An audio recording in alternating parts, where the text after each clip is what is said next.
ಮನೆಯ ಮುದ್ದಿನ ಸಾಕು ನಾಯಿಗೆ ಕುಟುಂಬಸ್ಥರು ಅದ್ದೂರಿಯಾಗಿ ಸೀಮಂತ ಕಾರ್ಯಕ್ರಮ ನಡೆಸಿದ್ದಾರೆ. ಎಲ್ಲಿ ಏನು ಅಂತ ತೋರಿಸ್ತೀನಿ ನೋಡಿ.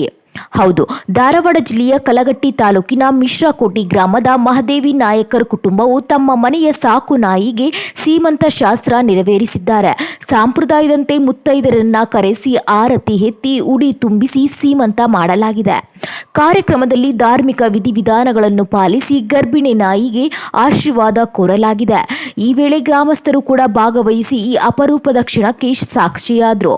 ಸಾಮಾನ್ಯವಾಗಿ ಮನುಷ್ಯರಿಗೆ ಮಾತ್ರ ಮಾಡುವ ಸೀಮಂತವನ್ನ ಸಾಕು ನಾಯಿಗೆ ಮಾಡಿರುವುದು ಗ್ರಾಮದಲ್ಲಿ ಕುತೂಹಲ ಮೂಡಿಸಿದೆ. ಮುದ್ದಿನ ಸಾಕು ನಾಯಿಯ ಮೇಲಿನ ಪ್ರೀತಿಗೆ ಸಾಕ್ಷಿಯಾದ ಈ ಸೀಮಂತ ಕಾರ್ಯಕ್ರಮ ಇದೀಗ ಎಲ್ಲರ ಗಮನ ಸೆಳೆಯುತ್ತಿದೆ.